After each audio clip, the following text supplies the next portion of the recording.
Okay, very good morning.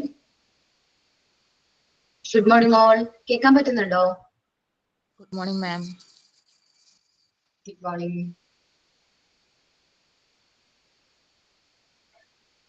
Okay. Okay. Last ക്ലാസ്സിൽ നമ്മൾ purpose of orientation start ചെയ്തോ? നാലാമത്തെ പോയിന്റ് വരെ പറഞ്ഞു. നാലാമത്തെ പോയിന്റ് വരെ പറഞ്ഞു. Assessing the employees. അപ്പൊ നമ്മൾ നോക്കിക്കൊണ്ടിരുന്നത് പർപ്പസ് ഓഫ് ഓറിയന്റേഷൻ ആണ്. എന്തിനാണ് ഓറിയന്റേഷൻ നമ്മൾ പ്രൊവൈഡ് ചെയ്യുന്നതെന്ന് നോക്കിയിട്ട് ഫോർമലി വെൽക്കമിംഗ് ദ എംപ്ലോയി. പുതിയൊരു എംപ്ലോയിനെ നമ്മൾ എന്ത് ചെയ്യാണ്? വെൽക്കം ചെയ്യാണ്. അതേപോലെ തന്നെ ഫസ്റ്റ് നമ്മൾ ഫോർമലി വെൽക്കമിംഗ് ആണ് ഓറിയന്റേഷൻ പ്രോസസ് കൊണ്ട് നമ്മൾ ഓർഗനൈസേഷൻ എന്ത് ചെയ്യുന്നത് ഉദ്ദേശിക്കുന്നത്. പിന്നെ ഓവർകമിങ് ഇനീഷ്യൽ അൺഈസിനെസ്. നമ്മൾ പുതിയൊരു സ്ഥാപനത്തിലേക്ക് വരുമ്പോൾ നമുക്കൊരു അൺഈസിനെസ്, ഒരു നെർവസ്നെസ് ഒക്കെ ഉണ്ടാവും. അതൊക്കെ ഒന്ന് ഓവർകം ചെയ്യാനായിട്ട് ഓറിയന്റേഷൻ നമ്മളെ ഹെൽപ്പ് ചെയ്യുന്നുണ്ട്. Exchange of informations. നമുക്ക് ഇൻഫർമേഷൻസ് എക്സ്ചേഞ്ച് ചെയ്യാം. എംപ്ലോയർക്ക് ഓർഗനൈസേഷനെ കുറിച്ചിട്ടുള്ള ഇൻഫർമേഷനും എംപ്ലോയിക്ക് അതേപോലെ തന്നെ എംപ്ലോയിനെ കുറിച്ചിട്ടുള്ള ഇൻഫർമേഷൻസും രണ്ടുപേർക്കും തമ്മിൽ എന്ത് ചെയ്യാൻ പറ്റും? എക്സ്ചേഞ്ച് ചെയ്യാനായിട്ട് പറ്റും. ഇനി അസസിംഗ് ദ എംപ്ലോയി. എംപ്ലോയിനെ ഇവാലുവേറ്റ് ചെയ്യാൻ, അവർക്ക് എന്തെങ്കിലും ട്രെയിനിങ് നീഡ്സോ മറ്റു കാര്യങ്ങൾ പ്രൊവൈഡ് ചെയ്യേണ്ടതുണ്ടോ എന്ന് ഇവാലുവേറ്റ് ചെയ്യാനും കൂടി നമുക്ക് എന്ത് യൂസ് ചെയ്യാൻ പറ്റും? ഓറിയന്റേഷൻ യൂസ് ചെയ്യാനായിട്ട് പറ്റും. ഇനി നമ്മൾ നോക്കുന്നത് ഫിഫ്ത് പോയിന്റ് ആണ്, അക്ലൈമറ്റൈസിംഗ് ദ എംപ്ലോയി. നമുക്ക് ഓർഗനൈസേഷന്റെ ക്ലൈമറ്റോ അല്ലെങ്കിൽ എൻവയോൺമെന്റോ അറ്റ്മോസ്ഫിയർ നമുക്ക് അറിഞ്ഞുകൂടാം. എന്ത് ജോബാണ് ചെയ്യേണ്ടത്, അവിടെ ചെയ്യുമ്പോൾ എന്തെല്ലാം സേഫ്റ്റി പ്രിക്കോഷൻസ് എടുക്കണം എന്നുള്ള കാര്യങ്ങളെ കുറിച്ച് നമുക്ക് വ്യക്തമായ ധാരണയില്ല. പുതുതായിട്ട് റിക്രൂട്ട് ആവുന്ന എംപ്ലോയിക്ക് അത് അറിയണമെന്നില്ല. അപ്പൊ ഓർഗനൈസേഷൻ ഈ ഇൻജക്ഷൻ പ്രോഗ്രാം എന്തിനാണ് കണ്ടക്ട് ചെയ്യുന്നതെന്ന് വെച്ചിട്ടുണ്ടെങ്കിൽ എംപ്ലോയിനെ എഡ്യൂക്കേറ്റ് ചെയ്യാനാണ്. ഈ ജോബിനെ കുറിച്ചിട്ട്, ജോബിന്റെ ഫണ്ടമെന്റൽസ്, ബേസിക് ആയിട്ടുള്ള കാര്യങ്ങൾ, സേഫ്റ്റി പ്രിക്കോഷൻസ്, നമ്മൾ ആ ജോബ് ചെയ്യുമ്പോൾ എന്തെല്ലാം സേഫ്റ്റി പ്രിക്കോഷൻസ് എടുക്കണം. And make customised to other service of the organisation. ഓർഗനൈസേഷന്റെ മറ്റ് സർവീസുകളെ കുറിച്ചിട്ടൊക്കെ മനസ്സിലാക്കാൻ വേണ്ടിയിട്ട് നമുക്ക് എന്ത് ചെയ്യാൻ പറ്റും? ഇൻജക്ഷൻ പ്രോഗ്രാം യൂസ് ചെയ്യാൻ പറ്റും എന്നാ പറയുന്നത്. നോക്കാം. Injection program make it is possible for the organization to educate the employee about the fundamentals of the job. ജോബിന്റെ ഫണ്ടമെന്റൽസ്, ബേസിക് ആയിട്ടുള്ള കൺസെപ്റ്റിനെ കുറിച്ച് പറഞ്ഞു കൊടുക്കാം. Safety precaution. അപ്പൊ എല്ലാ ജോലിക്കും സേഫ്റ്റി പ്രിക്കോഷൻസ് ഉണ്ടോന്ന് ഇല്ല. ചില ഫാക്ടറിയിലൊക്കെ വർക്ക് ചെയ്യുമ്പോൾ സേഫ്റ്റി പ്രിക്കോഷൻസ് എടുക്കേണ്ടതുണ്ട്. അപ്പൊ ചിലപ്പോ എക്സ്ട്രാ സൂട്ട് ആയിരിക്കാം, ഓർ വർക്ക് യൂണിഫോം ആയിരിക്കാം. അങ്ങനെ കുറച്ച് കാര്യങ്ങൾ എന്തെല്ലാമാണ് സേഫ്റ്റി പ്രിക്കോഷൻസ് എടുക്കേണ്ടത്. മേ ബി ഗ്ലാസ് ധരിക്കണം, ഗ്ലൗസ് യൂസ് ചെയ്യണം, അങ്ങനെ കുറച്ച് കാര്യങ്ങൾ. And make them customized to other service of the organization. ഓർഗനൈസേഷന്റെ മറ്റ് സർവീസുകൾ എന്തെല്ലാമാണ് എന്നുള്ളതിനെ കുറിച്ചിട്ടും നമ്മൾ എംപ്ലോയിക്ക് പറഞ്ഞു കൊടുക്കുന്നതിന് വേണ്ടിയിട്ട് ഇൻജക്ഷൻ പ്രോഗ്രാം യൂസ് ചെയ്യും. ഇനി കൺട്രോളിങ് ദ HR കോസ്റ്റ്. നമുക്കറിയാം റിക്രൂട്ട്മെന്റ് ആൻഡ് സെലക്ഷൻ എന്ന് പറഞ്ഞാൽ അത്യാവശ്യം ഹ്യൂമൻ റിസോഴ്സ് ഡിപ്പാർട്ട്മെന്റിന് എക്സ്പെൻഡിച്ചർ ആയിട്ടുള്ള ഒരു കാര്യമാണ്. ഫണ്ട് ഒത്തിരി നീഡഡ് ആയിട്ടുള്ള ഒരു കാര്യമാണ് എന്ത് നമ്മളുടെ റിക്രൂട്ട്മെന്റ് ആൻഡ് സെലക്ഷൻ. നമ്മൾ സെലക്ട് ചെയ്തു, റൈറ്റ് കാൻഡിഡേറ്റ്സിനെ സെലക്ട് ചെയ്തു, ഓർഗനൈസേഷൻ ജോബ് ആപ്ലിക്കേഷൻ ലെറ്റർ ഒക്കെ കൊടുത്ത് നമ്മൾ ഇൻവൈറ്റ് ചെയ്തു. എന്നിട്ട് എന്താ പറയാ, എന്നിട്ടും നമ്മൾ അവർക്ക് പ്രോപ്പർ ആയിട്ടുള്ള ഓറിയന്റേഷൻ കൊടുത്തില്ലെങ്കിൽ മേ ബി അവർ നമ്മുടെ ഓർഗനൈസേഷൻ വിട്ടു പോകാനുള്ള ചാൻസ് ഉണ്ട്. നല്ല രീതിയിൽ നമ്മൾ ഗൈഡ് ചെയ്തില്ലെങ്കിൽ അവരെന്താണ് നമ്മുടെ ഓർഗനൈസേഷൻ വിട്ടു പോകാനുള്ള ചാൻസ് ഉണ്ട്. അപ്പൊ അത് വരാതിരിക്കാൻ നമ്മൾ മാക്സിമം നോക്കണം. നമ്മൾ പ്രോപ്പർ ആയിട്ട് അവർക്ക് വേണ്ട കാര്യങ്ങൾ, നമ്മുടെ ജോബിനെ കുറിച്ചിട്ട്, എംപ്ലോയീസിനെ കുറിച്ച് എല്ലാ കാര്യങ്ങളും നമ്മൾ അവർക്ക് എന്ത് ചെയ്യുക? ഇൻട്രൊഡ്യൂസ് ചെയ്യാം. Controlling the HR cost. If injection program are not there, then employee have to learn everything by themselves. ഒരു ഇൻജക്ഷൻ പ്രോഗ്രാം ഇല്ലെങ്കിൽ എല്ലാ കാര്യങ്ങളും എംപ്ലോയി മനസ്സിലാക്കേണ്ടി വരും. അത് ആ ഒരു സ്റ്റേജിന്റെ ഫസ്റ്റ് സ്റ്റേജിൽ എംപ്ലോയി കുറച്ച് ഡിഫിക്കൽട്ട് ആയിരിക്കും. And this might increase organizational expense of learning as it will cause wastage of resource and work disturbance. അപ്പോ ഇത് എന്തിന് കാരണമാകുന്നുണ്ട്? മേ ബി ഓർഗനൈസേഷൻ എക്സ്പെൻസുകൾ വരാനുള്ള കാരണമാകുന്നുണ്ട്. അതേപോലെ തന്നെ മേ ബി നമ്മുടെ റിസോഴ്സും വർക്ക് ഡിസ്റ്റർബൻസ് ഒക്കെ വരാനുള്ള ചാൻസ് ഉണ്ട്. കാരണം എപ്പോഴും എംപ്ലോയീസിനെ എന്ത് ചെയ്യാണ്? റിക്രൂട്ട് ചെയ്യുന്നു, അവര് കുറച്ച് നാൾ നമ്മുടെ ഓർഗനൈസേഷൻ വർക്ക് ചെയ്യുന്നു, ലീവ് ചെയ്യുന്നു. നമുക്കത് കുറച്ച് എക്സ്പെൻഡിച്ചർ ആണ്. വീണ്ടും നമ്മൾ റിക്രൂട്ട്മെന്റ് വീണ്ടും റിപ്പീറ്റ് ചെയ്യേണ്ടി വരും. In the same way when the employee are not able to meet their expectation, and the employees our expectation meet ചെയ്യാൻ പറ്റിയില്ലെങ്കിൽ they might finally quit the organization. അപ്പോൾ അവർ എന്ത് ചെയ്യേണ്ടതായിട്ട് വരും, ആ ഓർഗനൈസേഷൻ വിട്ടുപോകും. As the result, the HR expenditure associated with the recruitment and selection also increase. ഞാൻ പറഞ്ഞ പോലെ തന്നെ നമുക്ക് വീണ്ടും എന്ത് ചെലവ് വരും, റിക്രൂട്ട്മെന്റും സെലക്ഷൻ കണ്ടക്ട് ചെയ്യേണ്ടതായിട്ട് വരും. അത് ടൈം കൺസ്യൂമിംഗ് ആണ്, എക്സ്പെൻഡിച്ചർ ആണ്, എക്സ്പെൻസ് കൂടുതലുള്ള ഒരു പ്രോസസ്സാണ്. ഓക്കെ, അപ്പൊ നമ്മൾ നല്ല രീതിയിൽ HR കോസ്റ്റ് കൺട്രോൾ ചെയ്യാനായിട്ട് പ്രോപ്പർ ആയിട്ടുള്ള ഇൻജക്ഷൻ പ്രോഗ്രാം കണ്ടക്ട് ചെയ്യണം. ഇനി ഡെവലപ്പിംഗ് ടീം സ്പിരിറ്റ്, നിങ്ങൾ ഫ്രണ്ട്സ് നമ്മളുടെ കോഴ്സ് ചെയ്യുന്ന കുട്ടികളെല്ലാവരും കൂടി ഒരു ഇന്റർവ്യൂവിൽ പോയി. അപ്പൊ ഇന്റർവ്യൂവിൽ പോയി കഴിഞ്ഞിട്ട് നിങ്ങൾ ഒരു 10 പേരെ സെലക്ട് ചെയ്തു. അപ്പൊ നിങ്ങൾ ആ 10 പേര് ഒരുമിച്ചാണ് ഇൻജക്ഷൻ പ്രോഗ്രാം അല്ലെങ്കിൽ ഓറിയന്റേഷൻ പ്രോഗ്രാം തരുന്നത്. അപ്പൊ നിങ്ങൾ തമ്മിൽ എന്താണ് ഒരു ബോണ്ട്, ഒരു ടീം സ്പിരിറ്റ് ഉണ്ടാവില്ല. ഒരുമിച്ച് സെലക്ടഡ് ആയിട്ടുള്ള വ്യക്തികളാണ്, ഗ്രൂപ്പായിട്ട് വർക്ക് ചെയ്യുന്നതാണ്. അപ്പൊ നിങ്ങൾ തമ്മിലൊരു ടീം സ്പിരിറ്റ്, ഒരു ബോണ്ട് നമ്മൾ ഡെവലപ്പ് ചെയ്യാനായിട്ട് ഹെൽപ്പ് ചെയ്യും. Team spirit among the colleagues is facilitated when the orientation program is conducted for a group of new employees. അപ്പോൾ ഒരു ടീം സ്പിരിറ്റ് കൊളീഗ്സ് തമ്മിൽ ഒരുമിച്ച് ഓറിയന്റേഷൻ പ്രോഗ്രാം കണ്ടക്ട് ചെയ്യുമ്പോൾ കൊളീഗ്സ് തമ്മിൽ ടീം സ്പിരിറ്റ്, എംപ്ലോയീസ് തമ്മിൽ ഒരു ടീം സ്പിരിറ്റ് ഡെവലപ്പ് ചെയ്യും. In addition, the capability of each member of the work in a group can also evaluate through replication of teamwork in injection program. ഇപ്പൊ നിങ്ങളുടെ class കേട്ടത്, class മനസ്സിലാവാതെ വരുമ്പോൾ നിങ്ങൾ എന്ത് ചെയ്യും, ഫ്രണ്ട്സിന്റെ അടുത്ത് ഡൗട്ട് ചോദിക്കും അല്ലെ, നിങ്ങളുടെ ഫ്രണ്ട്സിന്റെ അടുത്ത് എന്ത് ചെയ്യും, ആ ഡൗട്ട് ചോദിക്കും. അപ്പൊ അവർ ക്ലിയർ ചെയ്ത് തരും. അപ്പൊ നമുക്ക് ആ ഒരു പ്രോപ്പർ ആയിട്ട് ഇൻസ്ട്രക്ഷൻ പ്രോഗ്രാം കണ്ടക്ട് ചെയ്യാണ് ഗ്രൂപ്പിലാണെങ്കിൽ ഒരു ടീം വർക്ക് നമുക്ക് അവിടെ കാണാൻ പറ്റും. ഒരു ടീമിനെ നമുക്ക് പെട്ടെന്ന് എന്ത് ചെയ്യാൻ പറ്റും, ഓറിയന്റേഷനും കാര്യങ്ങളൊക്കെ പ്രൊവൈഡ് ചെയ്യാൻ പറ്റും. കാരണം നമുക്ക് പെട്ടെന്ന് കാര്യങ്ങൾ ലേൺ ചെയ്യാൻ പറ്റും. നമ്മളൊരു ഗ്രൂപ്പിലാണെങ്കിൽ പെട്ടെന്ന് കാര്യങ്ങൾ അക്യൂർ ചെയ്യും, അത് ലേൺ ചെയ്യും. ഇനി സോഷ്യലൈസിങ് ദ എംപ്ലോയി ആണ്. നമ്മുടെ സോഷ്യലൈസേഷൻ വളരെ ഇമ്പോർട്ടന്റ് ആയിട്ടുള്ള ഒരു കാര്യമാണ്. സാമൂഹ്യവൽക്കരണം എന്നാണ് സോഷ്യലൈസേഷൻ മലയാളം മീനിങ് എങ്കിലും ഇവിടെ ഉദ്ദേശിക്കുന്നത് നമ്മുടെ വാല്യൂസ്, ബിലീഫ്സ്, അതേപോലെ തന്നെ സ്റ്റാൻഡേർഡ്സ്. എംപ്ലോയീസ് വർക്ക് ചെയ്യാൻ വേണ്ടി എന്താ ഫോർമൽ, നമുക്കറിയാം ഒരു ഫോർമൽ സ്ട്രക്ചർ ഉണ്ട് ഓർഗനൈസേഷൻ, അതേപോലെ തന്നെ ഇൻഫോർമൽ ഗ്രൂപ്പ്സുകളുണ്ട്. അപ്പൊ അവിടെ വർക്ക് ചെയ്യാൻ വേണ്ടിയിട്ടുള്ള ഒരു നമ്മൾ ആ സോഷ്യൽ ബീയിങ് ആണ്, അതായത് നമ്മൾ ഹ്യൂമൻ ബീങ്സ് സോഷ്യൽ ബീയിങ് ആണ്. നമ്മൾ ചെല്ലുമ്പോൾ നമ്മളൊരു സ്ഥാപനത്തിലേക്ക് പോകാൻ നമ്മളൊരു ഫ്രണ്ട് സർക്കിൾ അവിടെ ക്രിയേറ്റ് ചെയ്യാനായിട്ട് ശ്രമിക്കും. അപ്പൊ നമ്മൾ കുറച്ചും കൂടി സോഷ്യലൈസ് ആവും എന്നാണ് പറയുന്നത്. സോഷ്യലൈസിങ് എംപ്ലോയീസിന് അവിടുത്തെ നമുക്ക് ആരാണ് ഫ്രണ്ട്സ് ആയിട്ടുള്ളത്, നമ്മൾ സപ്പോർട്ട് ചെയ്യുന്നത്, അല്ലെങ്കിൽ നമുക്ക് കാര്യങ്ങളൊക്കെ പറഞ്ഞു തരുന്ന ആളായിട്ട് അപ്പൊ കുറച്ചും കൂടി ഉണ്ടാവും, അറ്റാച്ച് ആവും. അപ്പൊ ഒരു സോഷ്യലൈസേഷൻ പ്രോസസ്സും കൂടി ഇതിന്റെ ഭാഗമായിട്ട് നടക്കുന്നുണ്ട്. ഓറിയന്റേഷന്റെ ഭാഗമായിട്ട് ഒരു സോഷ്യലൈസേഷനും, ഒരു പ്രോപ്പർ ആയിട്ടുള്ള സോഷ്യലൈസേഷനും നടക്കുന്നുണ്ട്. So socializing means incorporating appropriate values. Socialization എന്ന് പറഞ്ഞാൽ appropriate values, beliefs, standards in employee in order to enable them to work together with the formal as well as informal group. എംപ്ലോയിയുടെ വാല്യൂസ്, അവരുടെ വിശ്വാസങ്ങൾ, അവരുടെ standards, ഇതെല്ലാം ഒരു formal ഗ്രൂപ്പിലും informal ഗ്രൂപ്പിലും എങ്ങനെ work ചെയ്യുമ്പോൾ അദ്ദേഹം വർക്ക് ചെയ്യുന്നതിനോട് കറക്റ്റ് ആയിട്ട് എങ്ങനെ വർക്ക് ചെയ്യാൻ പറ്റുന്നുണ്ട്, പ്രോപ്പർ ആയിട്ട് വർക്ക് ചെയ്യാൻ പറ്റുന്നുണ്ടോ. This obligation, belief, value and attitude among the employees. ഈ ഒരു ഒബ്ലിഗേഷൻ എന്ത് കാരണമാകുന്നു, അവരുടെ വാല്യൂ, ആറ്റിറ്റ്യൂഡ് ഒക്കെ ഡെവലപ്പ് ചെയ്യാനായിട്ട്, ക്രിയേറ്റ് ചെയ്യാനായിട്ട് കാരണമാകുന്നു. ഒരു നല്ല ഇൻജക്ഷൻ പ്രോഗ്രാം ഉണ്ടെങ്കിൽ നമ്മുടെ ഓർഗനൈസേഷനെ കുറിച്ചിട്ടുള്ള ഓർഗനൈസേഷനെ കുറിച്ച് എംപ്ലോയിക്ക് കുറച്ചും കൂടി സോഷ്യലൈസ് ആവും. അവിടുത്തെ എൻവയോൺമെന്റും അതേപോലെ തന്നെ അവിടുത്തെ അറ്റ്മോസ്ഫിയറും കാര്യങ്ങളൊക്കെ മനസ്സിലാക്കാനായിട്ട് എംപ്ലോയിക്ക് കുറച്ചും കൂടി ഹെൽപ്ഫുൾ ആണ്.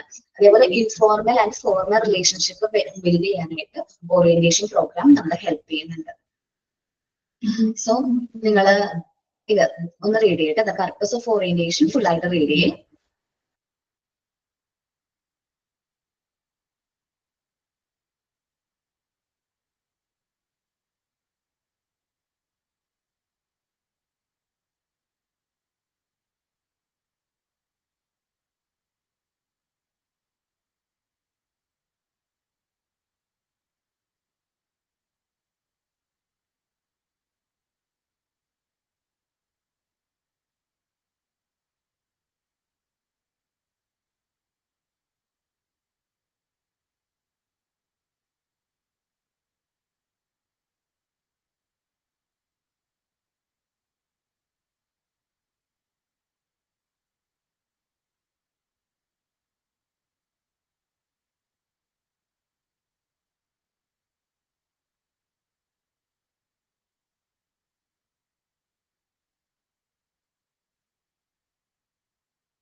ഓക്കെ, നമ്മള് ഇനി ഈ നമ്മുടെ പോസ്റ്റൽ ഓറിയന്റേഷൻ ഇത്തിരി ടഫ് ആയിട്ടുള്ളൊരു ടോപ്പിക്കിലേക്കാണ് നമ്മൾ പോകുന്നത് കേട്ടോ. ഞാൻ ഓരോന്നായിട്ട് എക്സ്പ്ലെയിൻ ചെയ്ത് പറഞ്ഞുതരാം, കാരണം ടൈപ്സ് ഓഫ് ഓറിയന്റേഷൻ ഇത്തിരി ടഫാണ്. നിങ്ങളൊന്ന് ശ്രദ്ധിക്കണം, ഇമ്പോർട്ടൻ്റ് ആയിട്ട് ഒന്ന് ശ്രദ്ധിച്ചിരിക്കേണ്ട ഒരു ടോപ്പിക്കാണ് ഇത്, ടൈപ്സ് ഓഫ് ഓറിയന്റേഷൻ എന്ന് പറയുന്നത് കേട്ടോ. ഓക്കെ ഓക്കെ, നമുക്ക് നോക്കാം. The following are the types of orientation. The following are the types of injection. നമ്മൾ ഓറിയന്റേഷൻ തന്നെയാണ് ഇഞ്ചക്ഷൻ എന്ന് പറയുന്നത്, നിങ്ങൾക്ക് അറിയാലോ അല്ലെ? നമ്മൾ ലാസ്റ്റ് ക്ലാസ്സുകളിലായിട്ട് ഇഞ്ചക്ഷനും ഓറിയന്റേഷൻ സെയിം ആണെന്ന് അറിയാം. ഇനി ഫോർമൽ ഓറിയന്റേഷൻ ഉണ്ട്, ഇൻഫോർമൽ ഓറിയന്റേഷൻ ഉണ്ട്. Formal orientation is a systematic method of injection of a new applicant to the organization, the nature of work and the working atmosphere. Formal orientation എന്ന് പറയുന്നത് ഒരു systematic method of introduction ആണ്.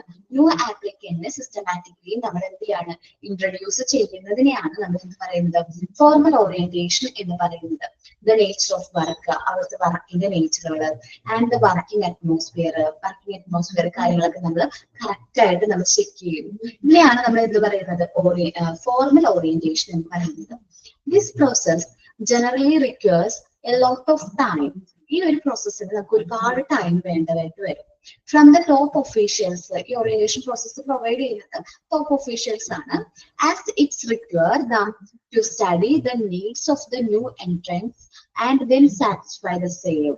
അപ്പൊ പുതുതായിട്ട് വരുന്ന എംപ്ലോയീസിന് നല്ല രീതിയിൽ ഓറിയന്റേഷൻ പ്രോഗ്രാംസ് നമ്മൾ കണ്ടക്ട് ചെയ്യേണ്ടി വരും. അത് ടോപ്പ് ഒഫീഷ്യൽസ് ആണ് സാധാരണയായിട്ട് അത് എന്ത് ചെയ്യുന്നത്, പ്രൊവൈഡ് ചെയ്യുന്നത്. But it proves beneficial in the long run.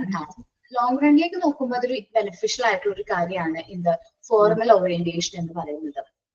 Long run, as this process enables the new employee to commit less number of mistakes. അപ്പൊ പുതിയ എംപ്ലോയി കുറച്ച് മിസ്റ്റേക്കുകൾ ചെയ്യാൻ, commit less number of mistake ചെയ്യാനായിട്ട് ഹെൽപ്പ് ചെയ്യുന്നുണ്ട്.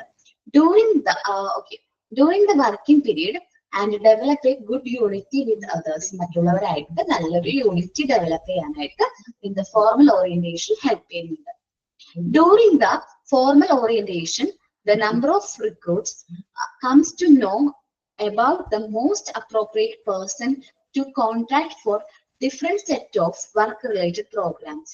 അപ്പോൾ ഈ ഫോർമൽ ഓറിയന്റേഷൻ കണ്ടക്ട് ചെയ്യുമ്പോൾ പുതിയ റിക്രൂട്ട് ചെയ്തിരിക്കുന്ന എംപ്ലോയീസിന് നമ്മൾ പേഴ്സൺസിനെ കുറിച്ചിട്ട് ആരോട് ഏറ്റവും കമ്മ്യൂണിക്കേറ്റ് അപ്രോപ്രിയേറ്റ് ആയിട്ടുള്ള പേഴ്സൺ നമുക്ക് കോണ്ടാക്ട് ചെയ്യാനായിട്ട് ഏറ്റവും അപ്രോപ്രിയേറ്റ് ആയിട്ടുള്ള പേഴ്സൺ ആരാണ്, ഏതൊരു സിറ്റുവേഷനിൽ നമുക്കറിയാം. നമ്മൾ പുതുതായിട്ട് ഓർഗനൈസേഷനിലേക്ക് വർക്ക് ചെയ്യുമ്പോൾ മേ ബി നമുക്ക് അവിടെ കുറെ പ്രോബ്ലംസ് ഫേസ് ചെയ്യേണ്ടത് വരും. അങ്ങനെ ഫേസ് ചെയ്യേണ്ടവരാണെങ്കിൽ നമ്മൾ ആരോട് ആദ്യം കമ്മ്യൂണിക്കേറ്റ് ചെയ്യണം എന്നൊക്കെ മനസ്സിലാക്കാനായിട്ട് ഫോർമൽ ഓറിയന്റേഷൻ നമ്മളെ ഹെൽപ്പ് ചെയ്യുന്നുണ്ട്. ഈ ഫോർമൽ ഓറിയന്റേഷൻ മെയിൻ ആയിട്ട് ടോപ്പ് ഒഫീഷ്യൽസ് ആണ് പാർട്ട് ചെയ്യണേ നമ്മൾ പറഞ്ഞു. In this process officials of all levels are involve. ഈ ഒരു പ്രോസസ്സിൽ എല്ലാ ലെവൽസിലുള്ള ഒഫീഷ്യൽസും ഇൻവോൾവ് ചെയ്യുന്നുണ്ട്. സിഇഒ ആരാണ്? സിഇഒ പെർഫോം അറിയാവോ? സിഇഒയുടെ അറിഞ്ഞൂടാ? നിങ്ങൾക്ക് അറിഞ്ഞൂടെ സിഇഒയുടെ full form?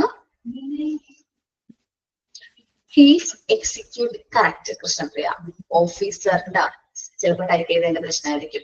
Chief executive officer ആണ് ആര്? സിഇഒ. GM എന്ന് പറഞ്ഞാലോ?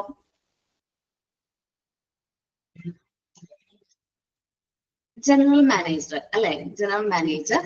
അതേപോലെ തന്നെ correct general manager of functional or department heads. Function എന്ന് പറയുമ്പോൾ ഓരോ ഫങ്ഷൻസ് ഉണ്ടാവും. ചിലപ്പോൾ മാർക്കറ്റിംഗ്, സെയിൽസ്, അതേപോലെ തന്നെ പർച്ചേസ്, ഫിനാൻസ്, അങ്ങനെ പല പല ഡിപ്പാർട്ട്മെന്റ്സ് ഉണ്ടാവും.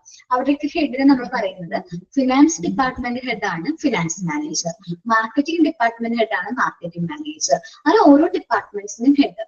അതേപോലെ senior managers, line managers etcetera. ഇവരെല്ലാവരും കൂടി ഒരുമിച്ച് വർക്ക് ചെയ്തിട്ടാണ് നമ്മൾ ഫോർമൽ ഓറിയന്റേഷൻ പ്രൊവൈഡ് ചെയ്യുന്നത്. One of the advantages of the formal orientation program is that a company might be able to win the trust of the employees at the initial stage. അപ്പോൾ എന്തിനാണ് formal orientation main ആയിട്ടുള്ള advantages എന്ന് പറഞ്ഞാൽ കമ്പനിക്ക് നമ്മുടെ എംപ്ലോയിയുടെ trust win ചെയ്യാനായിട്ട് പറ്റും. Initial സ്റ്റേജിൽ തന്നെ കമ്പനിക്ക് എന്താണ് എംപ്ലോയിയുടെ ട്രസ്റ്റ് വിൻ ചെയ്യാൻ പറ്റും. Whereas employees also feel too easy to understand the culture. അതേപോലെ തന്നെ എംപ്ലോയിനെ സംബന്ധിച്ച് നമ്മുടെ കമ്പനിയുടെ culture, working conditions, nature of the work, ഇതിനെ കുറിച്ചിട്ടൊക്കെ കൂടുതൽ കാര്യങ്ങൾ മനസ്സിലാക്കാനായിട്ട് പറ്റും. Whereas employee also feel it easy to understand the culture, working condition, nature of the work, etc. of the organization. Organizational nature, അതേപോലെ കൾച്ചറൽ കാര്യങ്ങളൊക്കെ മനസ്സിലാക്കാൻ ഹെൽപ്പ് ചെയ്യും. Okay, ഇതാണ് ഫോർമൽ ഓറിയന്റേഷൻ പറഞ്ഞാൽ. ഫോർമലി ഇൻട്രൊഡ്യൂസ് ചെയ്യാണെങ്കിൽ എംപ്ലോയിക്ക് നമ്മുടെ വർക്കിന്റെ നേച്ചറും വർക്ക് അറ്റ്മോസ്ഫിയറും കാര്യങ്ങളൊക്കെ എന്ത് ചെയ്യാണ്, ഇൻട്രൊഡ്യൂസ് ചെയ്യുന്നതിനെയാണ് ഫോർമൽ ഓറിയന്റേഷൻ എന്ന് പറയുന്നത്.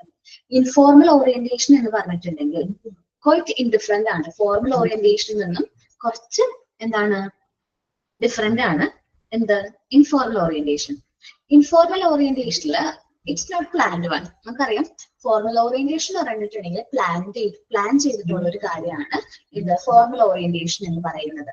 ഇൻഫോർമൽ ഓറിയന്റേഷൻ പ്ലാൻഡ് ആയിട്ടുള്ള ഒരു കാര്യമല്ല. Informal method of injection is quite unplanned. കുറച്ച് അൺപ്ലാൻഡ് ആയിട്ടുള്ള ഒരു മെത്തേഡ് ആണ് എന്ത് ഇൻഫോർമൽ ഓറിയന്റേഷൻ എന്ന് പറയുന്നത്.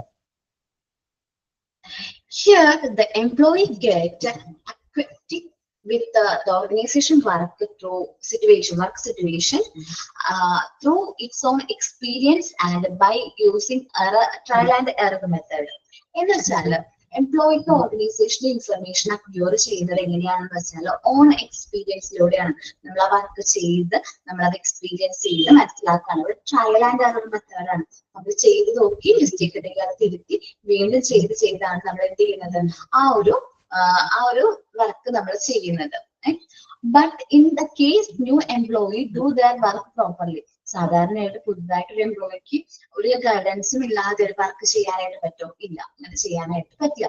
Due to this they either commit mistake from time to time. സാധാരണയായിട്ട് ഇൻഫോർമൽ ഓറിയന്റേഷൻ ആണെങ്കിൽ അവർ ടൈം ടു ടൈം മിസ്റ്റേക്ക് വരുത്താനുള്ള ചാൻസ് ഉണ്ട്. They tend to leave their jobs at slightest opportunity.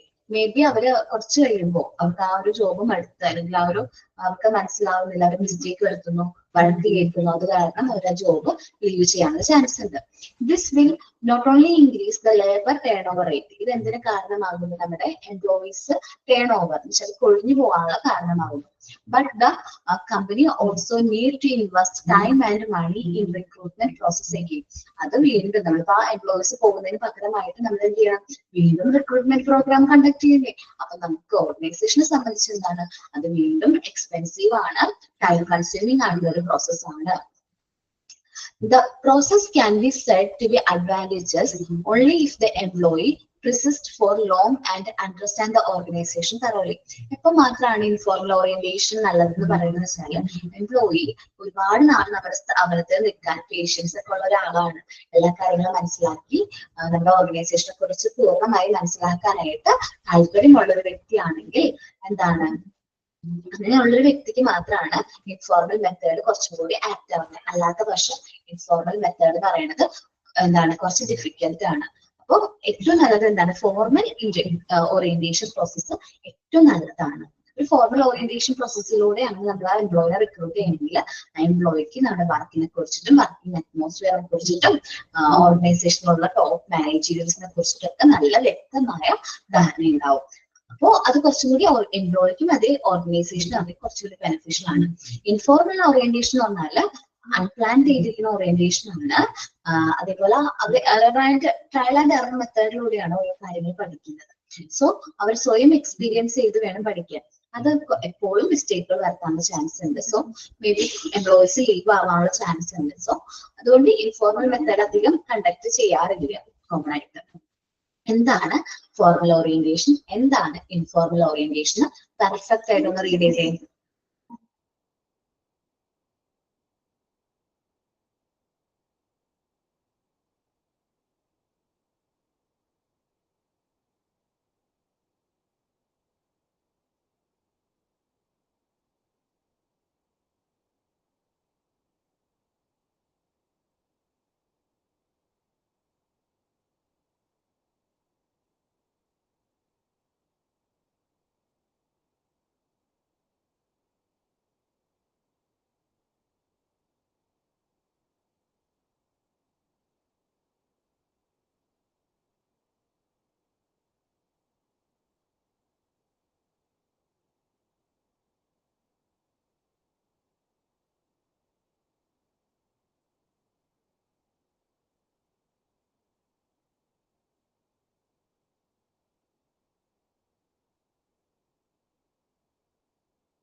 Okay, എല്ലാവർക്കും മനസ്സിലായോ എന്താണ് formal orientation and informal orientation?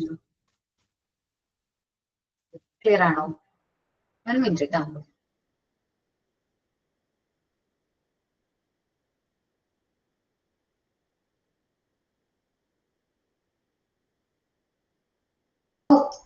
Okay, നമ്മുടെ അടുത്ത ഒരു മെത്തേഡ് ഓഫ് ഓറിയന്റേഷനിലേക്ക് പോകുന്നത് individual or collective orientation. Individual orientation എന്ന് പറഞ്ഞാൽ ഓരോ ന്യൂ റിക്രൂട്ടിനെയും നമ്മൾ എന്ത് ചെയ്യുന്നു, ഇൻഡിവിജ്വലി ഓറിയന്റേഷൻ കണ്ടക്ട് ചെയ്യുന്നു. ഓരോ എംപ്ലോയീസും ന്യൂലി റിക്രൂട്ട് ചെയ്യുന്ന എംപ്ലോയീസിനും സെപ്പറേറ്റ് ആയിട്ട് നമ്മൾ എന്ത് ചെയ്യുന്നു, ഓറിയന്റേഷൻ പ്രോഗ്രാം കണ്ടക്ട് ചെയ്യുന്നു.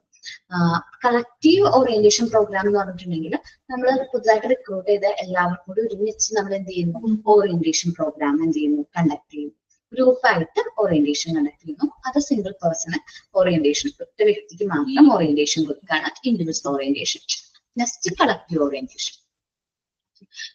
The next thing recruiting the manager need to choose is whether the orientation program should be conducted in group or individually. Next thing നമ്മൾ ചിന്തിക്കുന്നത് എന്താണ്, ന്യൂലി റിക്രൂട്ട് ചെയ്തിരിക്കുന്നത് മാനേജേഴ്സിനെ. ഇനി അടുത്ത് എന്താണ്, അവർക്ക് എങ്ങനെയാണ് ഓറിയന്റേഷൻ പ്രോഗ്രാം കണ്ടക്ട് ചെയ്യേണ്ടത്? അത് ഗ്രൂപ്പായിട്ട് കണ്ടക്ട് ചെയ്യണോ, ഇൻഡിവിജ്വലി സെപ്പറേറ്റ് ആയിട്ട് കണ്ടക്ട് ചെയ്യണോ എന്ന് മാനേജേഴ്സ് എന്ത് ചെയ്യണം, സെലക്ട് ചെയ്യണം. If the candidates are oriented individually, then it's difficult to standardize the view of different recruiting. നമ്മൾ ഒരാളെ മാത്രമാണ് ഓറിയന്റേഷൻ കൊടുക്കുന്നെങ്കിൽ നമുക്ക് സ്റ്റാൻഡർഡൈസ് ചെയ്യാൻ പറ്റില്ല. ഓരോരുത്തരുടെയും ഓരോ റിക്രൂട്ടിയുടെയും ഡിഫറെന്റ് വ്യൂസിനെ കുറിച്ച് നമുക്ക് മനസ്സിലാക്കാനായിട്ട് പറ്റില്ല. Which is dissimilar to the of collective orientation. നമ്മൾ കളക്റ്റീവ് ഓറിയന്റേഷൻ പ്രൊവൈഡ് ചെയ്യുകയാണെങ്കിൽ, ഒരുമിച്ച് ഓറിയന്റേഷൻ കൊടുക്കുകയാണെങ്കിൽ അവിടെ ഗ്രൂപ്പ് ആയിട്ടുള്ള പേഴ്സൺസ് ആയിരിക്കും. അവർക്ക് ഓരോരുത്തർക്കും ഓരോ അഭിപ്രായങ്ങൾ ഉണ്ടാവും. അവർക്ക് കാര്യങ്ങൾ ക്ലിയർ ആയിട്ട് മനസ്സിലാവും. ഇപ്പൊ സപ്പോസ് നമുക്ക് ആ കാര്യം മനസ്സിലായില്ലെങ്കിൽ നമ്മുടെ ടീംമേറ്റിനോട് ചോദിക്കാം, അത് എന്താണ് ടാസ്ക്, എനിക്കത് ക്ലിയർ ആയില്ലല്ലോ, ഒന്ന് ക്ലാരിഫൈ ചെയ്ത് തരാൻ പറ്റുമോ? അത് നമുക്ക് ചർച്ച ചെയ്യാനും ഡിസ്കസ് ചെയ്യാനും കാര്യങ്ങൾ ഒരുമിച്ച് ലേൺ ചെയ്യാനും പറ്റും. Because individual orientation emphasizes on a particular person's viewpoint. Individual orientation എന്ന് പറയുന്നത് ഒരു പർട്ടിക്കുലർ പേഴ്സന്റെ വ്യൂ പോയിന്റിൽ നിന്നാണ് നമ്മൾ ഇൻഡിവിജ്വൽ ഓറിയന്റേഷൻ, ആ ഒരു വ്യക്തിയുടെ വ്യൂ പോയിന്റ്, അദ്ദേഹത്തിന്റെ പ്രിഫറൻസ്, അദ്ദേഹത്തിന്റെ ഡിസ്ലൈക്ക് കാര്യങ്ങളാണ് നമ്മൾ എന്ത് ചെയ്യുന്നത്, ഇൻഡിവിജ്വൽ ഓറിയന്റേഷൻ രീതിയിൽ കൊടുക്കുന്നത്. ഇൻഡിവിജ്വൽ ഓറിയന്റേഷൻ ഒരു ടൈം ടേക്കിംഗ് പ്രോസസ്സാണ്. ഓരോ എംപ്ലോയീസിനെയും ഇൻഡിവിജ്വലി ഓറിയന്റേഷൻ കൊടുക്കുക എന്ന് പറഞ്ഞാൽ ടൈം ടേക്കിംഗ് അല്ലേ. അവർക്ക് അത് ഇൻഡിവിജ്വലി കൊടുക്കാനായിട്ട് ഒരു വ്യക്തി വേണം, ഒരു ട്യൂട്ടർ വേണം, അല്ലെങ്കിൽ ഒരു ട്രെയിനർ വേണം. ആ ട്രെയിനർക്ക് നമ്മൾ എക്സ്പെൻസ് കൊടുക്കണ്ടേ, പേയ്മെന്റ് കൊടുക്കണ്ടേ? അതൊരു എക്സ്പെൻസീവ് പ്രോസസ് ആണ്. വീണ്ടും നമ്മളൊരു ട്രെയിനർ അടുത്തൊരു ഇൻഡിവിജ്വൽ വീണ്ടും ട്രെയിൻ ചെയ്തുകൊണ്ടേയിരിക്കണം. അതൊരു എക്സ്പെൻസീവ് ആയിട്ടുള്ള പ്രോസസ്സാണ്. It also does not give any opportunity to new candidates to interact with their fellow recruits. അപ്പോൾ ഇതെന്തിന് കാരണമാകുന്നത്, ന്യൂ കാൻഡിഡേറ്റ്സിന് it also does not give any opportunity. പുതിയ കാൻഡിഡേറ്റ്സിന് ഫെലോ റിക്രൂട്ട്സ് ആയിട്ട് ഇന്ററാക്ട് ചെയ്യാനുള്ള എന്ത് കൊടുക്കുന്നില്ല, അവസരങ്ങൾ നമ്മൾ കൊടുക്കുന്നില്ല. അപ്പോ മെജോറിറ്റി ലാർജ് ഓർഗനൈസേഷൻ ആണ്, വലിയ ഓർഗനൈസേഷൻ ആണെങ്കിൽ സാധാരണയായിട്ട് ഏത് ഇൻജക്ഷൻ ആണ് കണ്ടക്ട് ചെയ്യാറ്, കളക്റ്റീവ് ഇൻജക്ഷൻ ആണ് കൊടുക്കാറ്. ഒരുമിച്ചൊരു ഗ്രൂപ്പായിട്ട് ഒരുമിച്ച് ഓറിയന്റേഷൻ പ്രോഗ്രാം കൊടുക്കും. But this is not the case in small orientation. നമുക്കറിയാം സ്മോൾ ഓറിയന്റേഷനിൽ അത്രയും എംപ്ലോയീസിന് ചിലപ്പോൾ നമ്മൾ റിക്രൂട്ട് ചെയ്യില്ല. മേ ബി വൺ ആയിരിക്കും, ഒരു വർഷത്തിൽ ഒരു ന്യൂ എംപ്ലോയി വന്നാല് ഓക്കെയാണ്. അപ്പോ പുതുതായിട്ട് ഒരു എംപ്ലോയിനെ റിക്രൂട്ട് ചെയ്യിക്കുകയുള്ളൂ. അപ്പൊ അവർക്ക് ഇൻഡിവിജ്വൽ സ്മോൾ ഓർഗനൈസേഷനെ സംബന്ധിച്ച് നമ്മൾ ഇൻഡിവിജ്വൽ ഓറിയന്റേഷൻ ആണ് പ്രിഫർ ചെയ്യുന്നതെങ്കിൽ, ലാർജ് ഓർഗനൈസേഷനെ സംബന്ധിച്ച് അവർക്ക് ലാഭം അല്ലെങ്കിൽ റീസണബിൾ എന്ന് പറഞ്ഞിട്ടുണ്ടെങ്കിൽ ഗ്രൂപ്പ് ഓറിയന്റേഷൻ പ്രൊവൈഡ് ചെയ്യുന്നതാണ്. ഓക്കെ, നമുക്ക് നോക്കാം. It also does not give any opportunity to new candidates to interact with their fellow recruit. The majority of the large organization prefer collective injection approach, but this is not in the case of small organization. Large organization collective injection approach ആണ് follow ചെയ്യണമെങ്കിൽ, small organization which need less number of persons, കുറവ് number of പേഴ്സൺസിനെയാണ് നമ്മൾ എന്ത് ചെയ്യുന്നത്, നോക്കുന്നത്. And hence prefer individual injection approach. അപ്പോൾ ചെറിയ organisation ആണെങ്കിൽ അവര് ഇൻഡിവിജ്വൽ ഇൻജക്ഷൻ അപ്രോച്ച് ആയിരിക്കും എന്ത് ചെയ്യുന്നത്, ഫോളോ ചെയ്യുന്നത്. However, the individual injection approach is also popular in large organization. ചില പോസ്റ്റുകളിലേക്ക് ചില റിക്രൂട്ട്മെന്റിൽ മാത്രമാണ് ലാർജ് ഓർഗനൈസേഷനിലെ ഇൻഡിവിജ്വൽ ഇഞ്ചക്ഷൻ അപ്രോച്ച് വരുന്നത്. അത് ഹൈലി ട്രെയിൻഡ് ആയിട്ടുള്ള പ്രൊഫഷണൽസിനെ അപ്പോയിന്റ് ചെയ്യുമ്പോഴാണ് നമ്മൾ വലിയ ഓർഗനൈസേഷനിൽ അത്രയും ഇമ്പോർട്ടന്റ് ആയിട്ടുള്ള പോസ്റ്റ് ചിലപ്പോൾ നമ്പർ ഓഫ് ഒറ്റ പോസ്റ്റ് ഉണ്ടാവുള്ളൂ. അങ്ങനെ വരുമ്പോൾ നമ്മൾ ആ ഒരു വ്യക്തിക്ക് ഇൻഡിവിജ്വലി നമ്മൾ എന്ത് കൊടുക്കേണ്ടതായിട്ട് വരും, ഓറിയന്റേഷൻ പ്രോഗ്രാം കണ്ടക്ട് ചെയ്യേണ്ടതായിട്ട് വരും. However, the individual injection approach is popular in large organizations, but only when they need to recruit highly trained professionals. അപ്പോൾ ലാർജ് ഓർഗനൈസേഷനിൽ എപ്പോഴാണ് ഇൻഡിവിജ്വൽ ഓറിയന്റേഷൻ കണ്ടക്ട് ചെയ്യുന്നത്? ഹൈലി ട്രെയിൻഡ് ആയിട്ടുള്ള പ്രൊഫഷണൽസിനെ റിക്രൂട്ട് ചെയ്യുമ്പോഴാണ്. എന്ത് സ്മോൾ ലാർജ് ഓർഗനൈസേഷനിൽ ഇൻഡിവിജ്വൽ ഇഞ്ചക്ഷൻ പ്രോഗ്രാം കണ്ടക്ട് ചെയ്യണം. Who are always required small number. നമുക്കറിയാം ഒരു ഓർഗനൈസേഷനെ സംബന്ധിച്ച് ഹൈലി ട്രെയിൻഡ് ആയിട്ടുള്ള profession may be number of 1, ഒരാളെ ഉണ്ടാവുള്ളൂ, ഒരാളെ നമ്മൾ റിക്രൂട്ട് ചെയ്യുള്ളൂ. അപ്പൊ അദ്ദേഹത്തിന് നമ്മൾ ഇൻഡിവിജ്വലി നമ്മൾ എന്ത് ചെയ്യണം, ഓറിയന്റേഷൻ പ്രോഗ്രാം കണ്ടക്ട് ചെയ്യേണ്ടതായിട്ട് വരും. ഇപ്പൊ നോക്കാം, കളക്റ്റീവ് ആൻഡ് ഇൻഡിവിജ്വൽ ഓറിയന്റേഷൻ ആണ് നമ്മൾ പറഞ്ഞത്. കളക്റ്റീവ് എന്ന് വെച്ചാൽ ഗ്രൂപ്പായിട്ട് ഒരുമിച്ച് ഓറിയന്റേഷൻ പ്രോഗ്രാം കണ്ടക്ട് ചെയ്യുന്നു. ഇൻഡിവിജ്വലി എന്ന് പറഞ്ഞിട്ടുണ്ടെങ്കിൽ ഒരു ഇൻഡിവിജ്വൽ പേഴ്സണെ നമ്മൾ എന്ത് ചെയ്യുന്നു, ഓറിയന്റേഷൻ പ്രോഗ്രാം കണ്ടക്ട് ചെയ്യുന്നു. ഇൻഡിവിജ്വൽ ഓറിയന്റേഷൻ ടൈം ടേക്കിംഗ് ആണ്, എക്സ്പെൻസീവ് പ്രോസസ് ആണ്. കളക്റ്റീവ് ഓറിയന്റേഷൻ എന്ന് പറഞ്ഞാൽ നമുക്ക് നമ്മുടെ റിക്രൂട്ട് ഫെലോസ് തമ്മിൽ കാര്യങ്ങൾ കമ്മ്യൂണിക്കേറ്റ് ചെയ്യാൻ പറ്റും. നമ്മൾ മുമ്പ് നോക്കിയ പോലെ ഒരു ടീം സ്പിരിറ്റ് ഡെവലപ്പ് ചെയ്യാൻ പറ്റും. ഒരു ബോണ്ട്, ന്യൂ റിക്രൂട്ടേഴ്സ് തമ്മിൽ ഒരു ബോണ്ട് നമുക്ക് ക്രിയേറ്റ് ചെയ്യാൻ പറ്റും. ഇതിനൊക്കെ കളക്റ്റീവ് ഓറിയന്റേഷൻ ഹെൽപ്ഫുൾ ആണ്. മെജോറിറ്റി ഓഫ് ലാർജ് ഓർഗനൈസേഷൻസ് സാധാരണയായിട്ട് എന്താണ് കണ്ടക്ട് ചെയ്യാറ്? കളക്റ്റീവ് ഓറിയന്റേഷൻ ആണ് കണ്ടക്ട് ചെയ്യാറ്. സ്മോൾ ഓർഗനൈസേഷൻ ആണ് ഇൻഡിവിജ്വൽ ഓറിയന്റേഷൻ അല്ലെങ്കിൽ ഇൻഡിവിജ്വൽ ഇൻഡക്ഷൻ പ്രോഗ്രാം കണ്ടക്ട് ചെയ്യുന്നത്. ഇനി ലാർജ് ഓർഗനൈസേഷനിൽ എന്ത് കണ്ടക്ട് ചെയ്യാറുണ്ട്? ഇൻഡിവിജ്വൽ ഓറിയന്റേഷൻ കണ്ടക്ട് ചെയ്യാറുണ്ട്. അതെപ്പോഴാണെന്ന് വെച്ച് കഴിഞ്ഞാൽ ഹൈലി ട്രെയിൻഡ് ആയിട്ടുള്ള പ്രൊഫഷണൽസിനെ സെലക്ട് ചെയ്യുമ്പോഴാണ് അവർക്ക് വേണ്ടിയിട്ട് ഇൻഡിവിജ്വൽ ഓറിയന്റേഷൻ നമ്മൾ പ്രൊവൈഡ് ചെയ്യാറുണ്ട്. എന്താണ് ഇൻഡിവിജ്വൽ ഓറിയന്റേഷൻ, കളക്റ്റീവ് ഓറിയന്റേഷൻ ഒന്ന് വായിച്ചു നോക്കിയോ, ഒന്ന് റീഡ് ചെയ്തേ.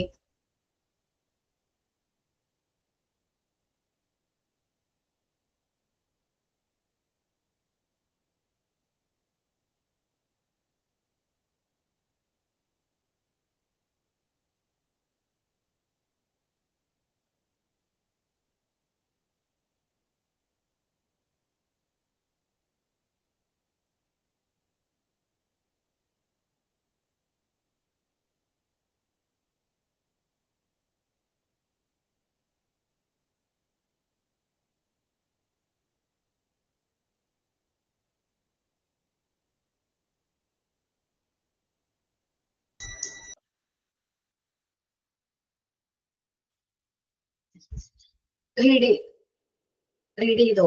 ഇല്ല അല്ലെ? ഓക്കെ, റീഡ് ചെയ്തിട്ട് പറയണോ കേട്ടോ, ക്ലിയർ ആയോ?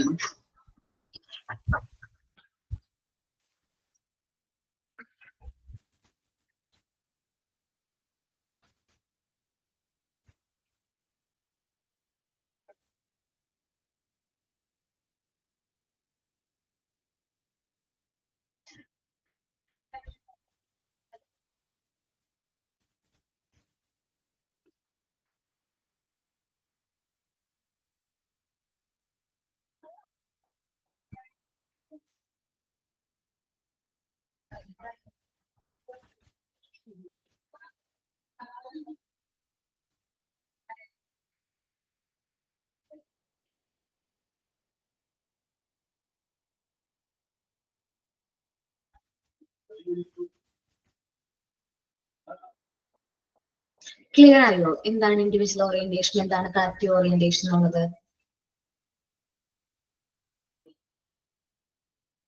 ഇനി സീരിയൽ ആൻഡ് ഡിസ്ജസ്റ്റിവ് ഓറിയന്റേഷൻ ആണ് കേട്ടോ. സീരിയൽ ഓറിയന്റേഷനിൽ ഒരു എക്സ്പീരിയൻസ്ഡ് ആയിട്ടുള്ള ഒരു എംപ്ലോയിനെ നമ്മൾ ട്രെയിനർ ആയിട്ട് അപ്പോയിന്റ് ചെയ്യും. ന്യൂലി റിക്രൂട്ടഡ് എംപ്ലോയീസിന് വേണ്ടിയിട്ട് ഒരു നല്ല എക്സ്പീരിയൻസ്ഡ് ആയിട്ടുള്ള ട്രെയിനർ അല്ലെങ്കിൽ എക്സ്പീരിയൻസ്ഡ് ആയിട്ടുള്ള ഒരു എംപ്ലോയിനെ ട്യൂട്ടർ ഒരു ട്രെയിനർ ഒരു റോൾ മോഡൽ ആയിട്ട് നമ്മൾ എന്ത് ചെയ്യും, അപ്പോയിന്റ് ചെയ്യും. അവരായിരിക്കും ന്യൂലി റിക്രൂട്ട് ചെയ്തിരിക്കുന്ന എംപ്ലോയീസിന് വേണ്ട കാര്യങ്ങളും ഒക്കെ നമ്മൾ എന്ത് ചെയ്യും, പറഞ്ഞു കൊടുക്കും. ഓക്കെ, നമുക്ക് നോക്കാം.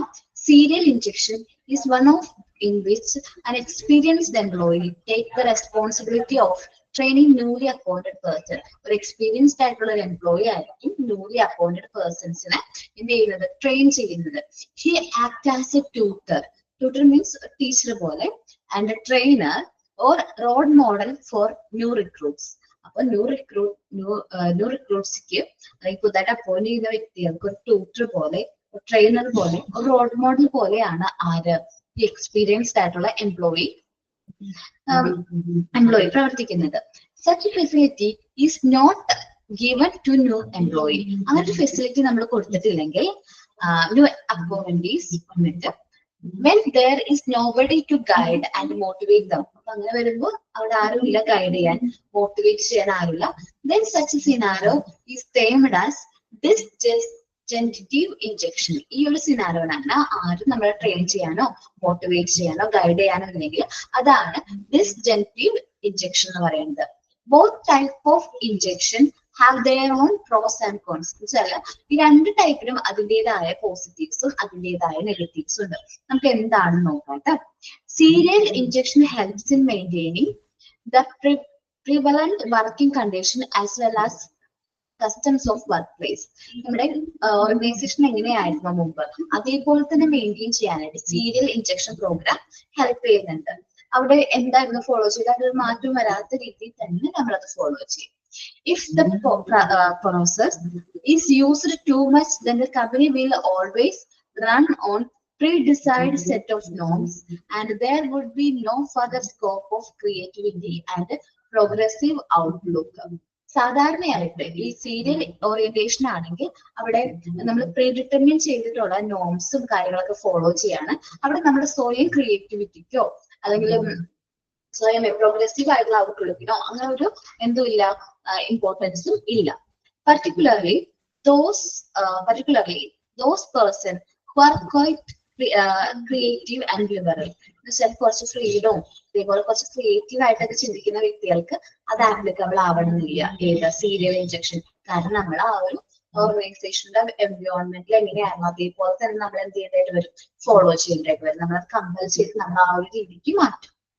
Moreover, if the employee in the organizations are trusted and frustrated, അവിടെ വർക്ക് ചെയ്യുന്ന എംപ്ലോയീസ് ഭയങ്കര ട്രസ്റ്റ് ആയിരിക്കും, ഫ്രസ്ട്രേറ്റഡ് ആയിരിക്കും, ദേഷ്യമൊക്കെ ഉണ്ടാവും. They would pass to the same to new recruits. അത് അവർ ആരോട് കാണിക്കും, പുതുതായിട്ട് റിക്രൂട്ട് ചെയ്ത് വരുന്ന എംപ്ലോയീസിനോട് അത് പ്രകടിപ്പിക്കും. അതാണ് സീരിയൽ ഇഞ്ചക്ഷന്റെ നെഗറ്റീവ്സ് എന്ന് പറയുന്നത്. ഇനി whereas the disjunctive injection is just opposite because it promotes the creative and inventive effort of the employees. ഇവിടെ നമ്മൾ കൂടുതലായിട്ട് ക്രിയേറ്റീവ് ആയിട്ടുള്ള കാര്യങ്ങൾ എന്ത് ചെയ്യുന്നു, ക്രിയേറ്റീവ് ആയിട്ടുള്ള ഇൻവെന്റീവ് ആയിട്ടുള്ള കാര്യങ്ങൾ, ഇന്നോവേഷൻസ് കാര്യങ്ങൾ എംപ്ലോയിയുടെ ഭാഗത്തു നിന്ന് എഫേർട്സ് നമ്മൾ സപ്പോർട്ട് ചെയ്യുന്നുണ്ട്. Because there is no pressure on new recruits to carry on the tradition and customs of the organization. അപ്പൊ നമ്മൾ അവർ പുതിയതായിട്ട് റിക്രൂട്ട് ചെയ്യുന്നവരോട് എന്ത് ചെയ്യുന്നില്ല, ട്രഡീഷനും കസ്റ്റംസും ഒന്നും ഫോളോ ചെയ്യാനായിട്ട് പറയുന്നില്ല, ക്യാരി ഓൺ ചെയ്യാനായിട്ട് പറയുന്നില്ല. But such gain are needed to be analyzed. പക്ഷെ ആ ഗെയിനുകൾ അവര്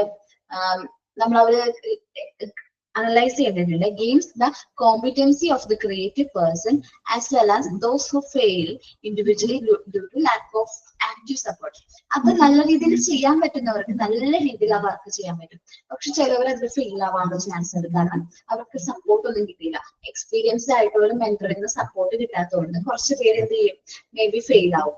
The later ones generally lack the understanding of how to do their assigned work and how it will benefit the organization. ചില എംപ്ലോയീസിന് അതെങ്ങനെ ചെയ്യണമെന്ന് അറിയില്ല. അപ്പൊ നമ്മള് അത് പറഞ്ഞു കൊടുക്കാൻ അവിടെ ആരും ഇല്ലെങ്കിൽ അവർക്ക് മേ ബി അത് മനസ്സിലാക്കാനായിട്ട് പറ്റില്ല. അവർക്ക് അസൈൻ ചെയ്ത വർക്ക് അതെങ്ങനെ ചെയ്യണമെന്ന് അവർക്ക് മനസ്സിലാവില്ല. അത് ചിലപ്പോൾ ഓർഗനൈസേഷന് ബെനിഫിറ്റ് ആവണമെന്നില്ല. ഓക്കെ, അപ്പോൾ രണ്ടിനും സീരിയൽ ഓറിയന്റേഷനും ഡിസ്ജങ്റ്റീവ് ഓറിയന്റേഷനും അതിൻ്റെതായ നല്ലതും മോശം വശങ്ങളുണ്ട്. സീരിയൽ ഓറിയന്റേഷൻ എന്ന് പറഞ്ഞാൽ ഒരു എക്സ്പീരിയൻസ്ഡ് ആയിട്ടുള്ള എംപ്ലോയി എന്ത് ചെയ്യും, റിക്രൂട്ടഡ് ആയിട്ടുള്ള പേഴ്സൺസിനെ നല്ല രീതിയിൽ അവരെ മെന്റർ ചെയ്യും, മോട്ടിവേറ്റ് ചെയ്യും, ട്രെയിൻ ചെയ്യും. ആ ഒരു വ്യക്തി എന്ന് പറഞ്ഞിട്ടുണ്ടെങ്കിൽ അവരെ സംബന്ധിച്ചൊരു ട്യൂട്ടർ ആയിരിക്കും, ട്രെയിനർ ആയിരിക്കും, ഒരു റോൾ മോഡൽ ആയിരിക്കും ആർക്ക്, ന്യൂ റിക്രൂട്ടിക്ക്. അങ്ങനെ ഒരു ഫെസിലിറ്റി നമ്മൾ പ്രൊവൈഡ് ചെയ്യുകയാണെങ്കിൽ അതിന് നമ്മൾ പറയുന്ന പേരാണ് സീരിയൽ ഇഞ്ചക്ഷൻ എന്ന്. ഇനി അങ്ങനെ ഒരു വ്യക്തി ഇല്ല, അവരെ മോട്ടിവേറ്റ് ചെയ്യാനോ ഗൈഡ് ചെയ്യാനോ അവിടെ ഒരാളും ഇല്ലെങ്കിൽ, nobody to guide and recruit newly appointed recruitees അല്ലെങ്കിൽ appointed persons, ആ ഒരു മെത്തേഡ്, ആ ഒരു സിനാരിയോ നമ്മൾ പറയുന്നതാണ് disjunctive ഇഞ്ചക്ഷൻ എന്ന് പറയും. ഈ രണ്ട് മെത്തേഡിനും അതിൻ്റെതായ പോസിറ്റീവ്സും അതിൻ്റെതായ നെഗറ്റീവ്സും ഉണ്ട്. സോ രണ്ടിലും എന്ന് വെച്ചാൽ നമ്മള് ഫസ്റ്റ് പറഞ്ഞ സീരിയൽ ഓറിയന്റേഷനിൽ ക്രിയേറ്റീവ് വർക്കോ ലിബറലോ ഫ്രീഡമോ ഒന്നുമില്ല, നമുക്ക് കൊടുക്കില്ല. ഓർഗനൈസേഷൻ എന്താണ് വർക്ക് അത് നമ്മൾ കറക്റ്റ് ആയിട്ട് ഫോളോ ചെയ്യണം. നമ്മളുടേതായ മാറ്റങ്ങൾ നമുക്ക് വരുത്താനായിട്ട് പറ്റില്ല. അവിടെ എംപ്ലോയീസ് ഭയങ്കര ഫ്രസ്ട്രേറ്റഡും സ്ട്രെസ്ഡ് ആയിരിക്കും.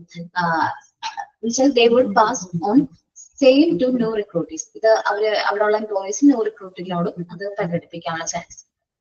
ഇനി ഡിസ്ജങ്റ്റീവ് ഓറിയന്റേഷൻ എന്ന് പറയുന്നത് ഇസ് ക്വൈറ്റ് ഡിഫറെന്റ്, ഓപ്പോസിറ്റ് ആണ്. സീരിയൽ ഓറിയന്റേഷന് ഓപ്പോസിറ്റ് ആണ്. അവിടെ മെന്ററോ റിക്രൂട്ടറോ ട്രെയിനറോ ഇല്ല. അവർ ഓറിയന്റേറ്റ് ചെയ്യാൻ, മോട്ടിവേറ്റ് ചെയ്യാൻ, ഗൈഡ് ചെയ്യാൻ ആരുമില്ല. നമ്മൾ ന്യൂ റിക്രൂട്ടി തന്നെയാണ് അവരുടേതായ വർക്കുകൾ ചെയ്യേണ്ടത്. കുറച്ച് ക്രിയേറ്റീവ് ആയിട്ട് ചെയ്യേണ്ട വർക്കുകളാണ്, ആർട്സ് ഇൻവെന്റീവ് ആയിട്ടുള്ള എഫേർട്സ് ആണ്. അത് കുറച്ച് നല്ലതാണ്. പക്ഷേ സാധാരണയായിട്ട് ഇൻജക്ഷനില് ഇൻഡിവിജ്വൽസ് സാധാരണയായിട്ട് ഫെയിൽ ചെയ്യാനായിട്ട് ചാൻസ് കൂടുതൽ. കാരണം അവർക്ക് ലാക്ക് ഓഫ് സപ്പോർട്ട്, എക്സ്പീരിയൻസ്ഡ് ആയിട്ടുള്ള മെന്ററിൽ നിന്നുള്ള സപ്പോർട്ട് കുറയുമ്പോൾ എന്താണ് അവർക്കത് പെർഫെക്റ്റ് ആയിട്ട് ചെയ്യാൻ പറ്റണമെന്നില്ല. അവരുടെ ലാക്ക് ഓഫ് സപ്പോർട്ട് കാരണം അവർക്ക് അസൈൻ ചെയ്ത വർക്ക് പ്രോപ്പർ ആയിട്ട് ചെയ്യാൻ പറ്റണമെന്നില്ല. എന്താണ് serial injection, serial orientation and disjunctive orientation എന്ന് റീഡ് ചെയ്തേ.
ക്ലിയർ ആണോ?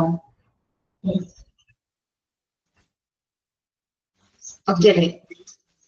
ഇവിടെ വരെ ക്ലിയർ ആണ്. ഈ 3 ഓറിയന്റേഷനും ക്ലിയർ ആണല്ലോ എല്ലാവർക്കും? നെക്സ്റ്റ് ഓറിയന്റേഷനിലേക്കാണ് നമ്മൾ പോകുന്നത്. ഇൻവെസ്റ്റിറ്റാർ ആൻഡ് ഡൈവെസ്റ്റിറ്റാർ ഓറിയന്റേഷൻ ആണ് ഇതിന്റെ പേര്. അപ്പോൾ ഇൻവെസ്റ്റിറ്റാർ ഓറിയന്റേഷനും ഡൈവെസ്റ്റിറ്റാർ ഓറിയന്റേഷൻ നമ്മുടെ ഓറിയന്റേഷൻ പ്രോസസ്സിൽ കണ്ടക്ട് ചെയ്യുമ്പോൾ നമ്മൾ ഒരു മെത്തേഡാണ് ഓറിയന്റേഷൻ പ്രോസസ് പ്രൊവൈഡ് ചെയ്യുന്നത്. 2 ടൈപ്സ് ആണ് എന്ത്, investiture orientation and divestiture orientation. The choice of ultimate importance pretending whether to retain and appreciate the identity of newly appointed. നമ്മള് പുതുതായിട്ട് അപ്പോയിന്റ് ചെയ്ത എംപ്ലോയീസിന്റെ ഐഡന്റിറ്റി നിലനിർത്തണോ, റീറ്റെയിൻ ചെയ്യണോ, അപ്രിസിയേറ്റ് ചെയ്യണോ, or disassemble to reshape it as per the organisational needs. നമ്മുടെ organisational needs അനുസരിച്ച് അദ്ദേഹത്തിന്റെ പേഴ്സണാലിറ്റിയിൽ എന്തെങ്കിലും മാറ്റം വരുത്തേണ്ടതുണ്ടോ എന്ന്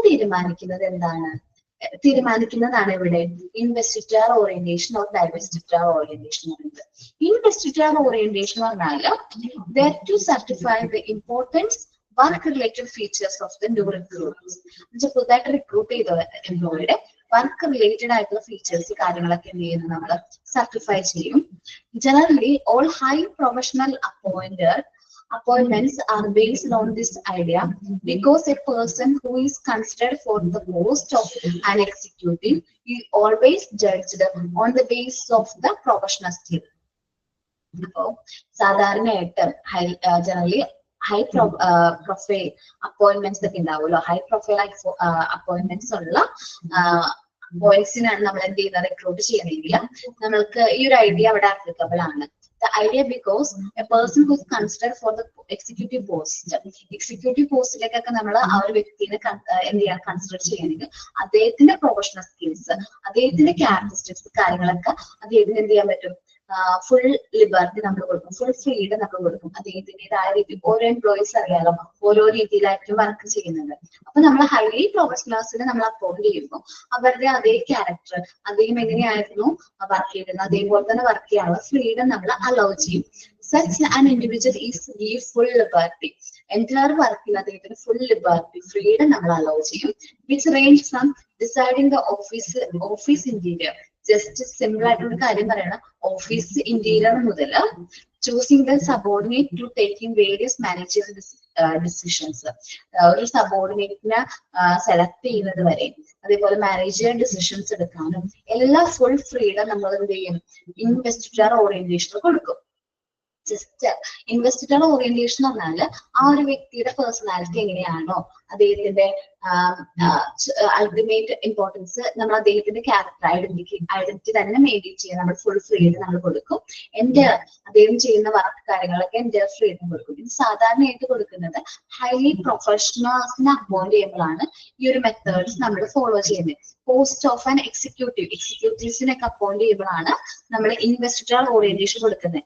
ഈവൺ ഇഫ് ഫുൾ ലിബർട്ടി നമ്മൾ കൊടുക്കുന്നുണ്ടെങ്കിൽ പറഞ്ഞു. അതേപോലെ ഓഫീസ് ഇന്റീരിയർ ഡിസൈഡ് ചെയ്യുന്ന മുതൽ മാനേജ്മെന്റ് ഏറ്റവും ടോപ്പ് ഡിസിഷൻസ് വരെ എടുക്കാനുള്ള ഫ്രീഡം നമ്മൾ എന്ത് കൊടുക്കും, ഇൻവെസ്റ്റിഗർ ഓറിയന്റേഷൻ കൊടുക്കും. ഇനി ഡൈവെസ്റ്റിഗർ ഓപ്പോസിറ്റ് ആണ്. എന്താണ് ഇൻവെസ്റ്റിഗറിന് എന്താണ് ഓപ്പോസിറ്റ് ആണ് എന്ത്, ഡൈവെസ്റ്റിഗർ ഓറിയന്റേഷൻ. ഈ ഒരു മെത്തേഡിൽ ന്യൂ റിക്രൂട്ടിനെ നമ്മൾ സെലക്ട് ചെയ്ത റിക്രൂട്ടിനെ നമ്മുടെ ഓർഗനൈസേഷന്റെ നീഡ്സ് അനുസരിച്ച് അദ്ദേഹത്തിന്റെ ക്യാരക്ടറിലും എഫക്റ്റീവ്നെസ്സും കൂട്ടാൻ വേണ്ടിയിട്ട് നമ്മൾ എന്ത് ചെയ്യും, അവര് നമ്മളുടേതായ രീതിയിലേക്ക് മാറ്റിയെടുക്കും. ന്യൂലി അപ്പോയിന്റഡ് ആയിട്ടുള്ള എംപ്ലോയിനെ നമ്മുടെ ജോബിന് വേണ്ട രീതിക്ക് മാറ്റിയെടുക്കുന്ന പ്രോസസ്സിനെയാണ് ഡൈവെസ്റ്റിഗർ ഓറിയന്റേഷൻ എന്ന് പറയുന്നത്. ജസ്റ്റ് ഒരു എക്സാമ്പിൾ പറയാം. ആരെങ്കിലും ഫ്രണ്ട്സോ റിലേറ്റീവ്സോ പോലീസ് ട്രെയിനിങ്ങിന് പോയിട്ടുണ്ടോ, അല്ലെങ്കിൽ പോലീസ് ഉണ്ടോ, ട്രെയിനിങ്ങിന് അങ്ങനെ പോയ ഒരു ഓർമ്മയുണ്ടോ നിങ്ങൾക്ക്? ഇല്ല. സാധാരണയായിട്ട് നമ്മളിപ്പോ ഒരു ഞാൻ എക്സാമ്പിൾ എടുക്കാം, പോലീസ് തന്നെ ട്രെയിനിങ് ആണെന്ന് വിചാരിക്കും. അവർ പോകുമ്പോൾ നമ്മളെപ്പോലെ നോർമൽ ആയിട്ടുള്ള പേഴ്സൺ ആയിരിക്കും, പക്ഷെ അവരുടെ ട്രെയിനിങ് മെത്തേഡ് കാര്യങ്ങളും ഉണ്ട്. അവരിൽ ഒരുപാട് മാറ്റങ്ങൾ വന്നിട്ടുണ്ടാകും. പണ്ട് നന്നായിട്ട് ചിരിച്ച് സംസാരിക്കുന്ന വ്യക്തിയായിരിക്കും കുറച്ചും കൂടി അവരുടെ സീരിയസ് ആയിട്ടുള്ളത് പോലെ നമുക്ക് ഫീൽ ചെയ്യാറുണ്ട്. അപ്പൊ അത് എന്തുകൊണ്ടാന്ന് വെച്ചാൽ അവരവിടെ കിട്ടുന്ന ട്രെയിനിങ് ആൻഡ് ഓറിയന്റേഷൻ പ്രോഗ്രാമുകൾ കാരണമാണ് അവരിൽ വരുന്ന മാറ്റങ്ങൾ വരാൻ കാരണം.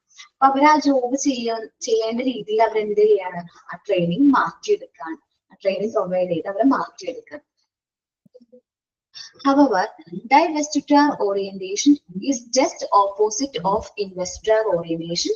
This method attempts to modify the characteristics of new recruits. New recruits the characteristics മാറ്റങ്ങൾ വരുത്തും, മോഡിഫൈ ചെയ്യും. As they were selected because of their potential for effective performance. ഇതിന് അങ്ങനെ ക്യാരക്ടറിൽ മാറ്റം വരുത്തുന്നത് വെച്ചാൽ അവരെ കുറച്ചും കൂടി എഫക്റ്റീവ് പെർഫോമൻസ് കൊണ്ടുവരാൻ വേണ്ടിയിട്ടാണ് അതിൽ മാറ്റങ്ങൾ വരുത്തുന്നത്. This method is applied to make him more acceptable. ഈ മെത്തേഡ് കുറച്ചും കൂടി അക്സെപ്റ്റബിൾ ആണ് to other employees and most appropriate for the organisation. ഈ മെത്തേഡ് എന്താ പറയാ, അക്സെപ്റ്റബിൾ ആണ്, ഓർഗനൈസേഷനെ സംബന്ധിച്ച് കുറച്ചും കൂടി അപ്രോപ്രിയേറ്റ് ആയിട്ടുള്ള മെത്തേഡ് നമ്മുടെ സ്ഥാപനത്തിലേക്ക് റിക്രൂട്ട് ചെയ്യുന്ന എംപ്ലോയീസിന് നമ്മളുടേതായ രീതിയിലേക്ക് മാറ്റിയെടുക്കും. ദിസ് അപ്ഡേറ്റ്സ് ഇതിൽ നമ്മൾ സ്വയം പൊരുത്തപ്പെടുത്താണ്. എന്ന് വെച്ചാൽ നമ്മളുടെ ക്യാരക്ടറും കാര്യങ്ങളും പ്രശ്നവും കാര്യങ്ങളൊക്കെ നമ്മൾ തന്നെ മാറ്റാണ്. നമ്മൾ ആ ഒരു ഓർഗനൈസേഷൻ ആ ഒരു ജോബ് ചെയ്യേണ്ട രീതിയിലേക്ക് നമ്മളെ തന്നെ എന്ത് ചെയ്യാണ്, പൊരുത്തപ്പെടുത്താണ്. This updates of a candidates personality may sometimes require him to serve from their old personality traits and adapt himself to different way of looking at his job. Colleagues and aims of the organisation. നമ്മൾ നമ്മളുടെ personality മാറ്റി നിർത്തിയിട്ട് നമ്മൾ സ്വയം പൊരുത്തപ്പെടണം. നമ്മുടെ ഓർഗനൈസേഷനിലെ ജോബായിട്ട്, അവിടുത്തെ കൊളീഗ്സ് ആയിട്ട്, അവിടുത്തെ ഓർഗനൈസേഷന്റെ എയിംസ് ഒക്കെ ആയിട്ട് നമ്മൾ സ്വയമേ നമ്മളെ തന്നെ എന്ത് ചെയ്യണം, പൊരുത്തപ്പെടുത്തേണ്ടതായിട്ട് വരും. Such new appointees may even be made to ensure the false humiliations. Maybe new appointees ചിലപ്പോൾ false ആയിട്ട് humiliations എന്ത് ചെയ്യാനായിട്ട് വരും, ഫേസ് ചെയ്യാനായിട്ട് വരും. Harassment, senior officers harassment face ചെയ്യാനായിട്ട് വരും. ഇതെല്ലാം എന്തിനു വേണ്ടിയിട്ടാണ്, നമ്മൾ ആ സിറ്റുവേഷൻ അല്ലെങ്കിൽ നമ്മൾ ആ ജോബിന് വേണ്ടിയിട്ട് ആക്ട് ആക്കുന്നതാണ്.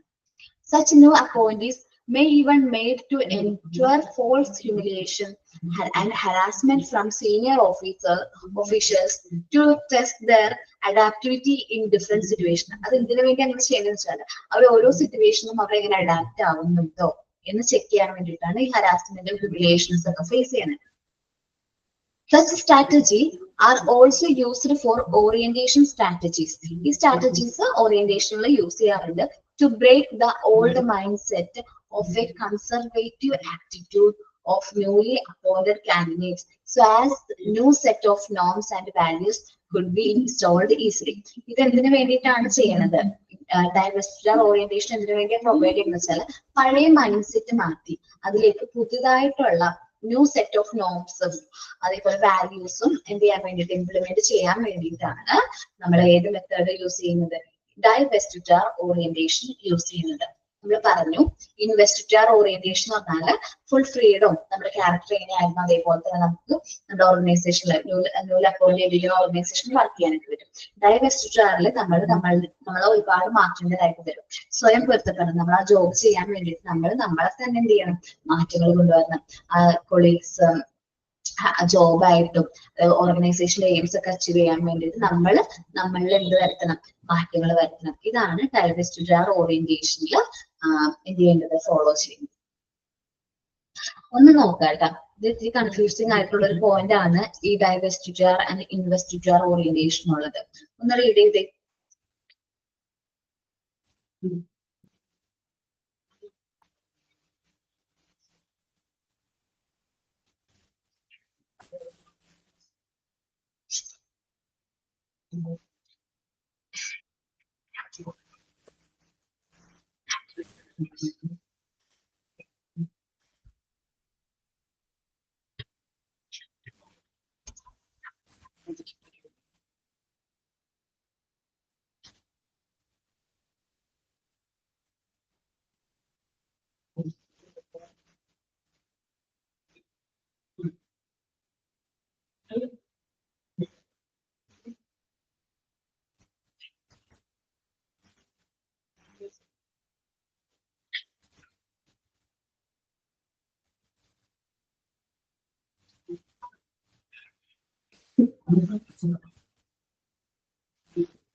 റീഡ് ചെയ്തോ? ഞാൻ നെക്സ്റ്റ് ക്ലാസ്സിൽ ഈ ഇൻവെസ്റ്റിഗർ ആൻഡ് ഡൈവെസ്റ്റിഗർ ഓറിയന്റേഷൻ ഒന്നും കൂടി പറഞ്ഞുതരാം കേട്ടോ. എനിക്ക് തോന്നുന്നു അത് മാത്രം ക്ലിയർ ആവാനുണ്ടെന്ന് തോന്നുന്നു. കൺഫ്യൂഷൻ ആണോ?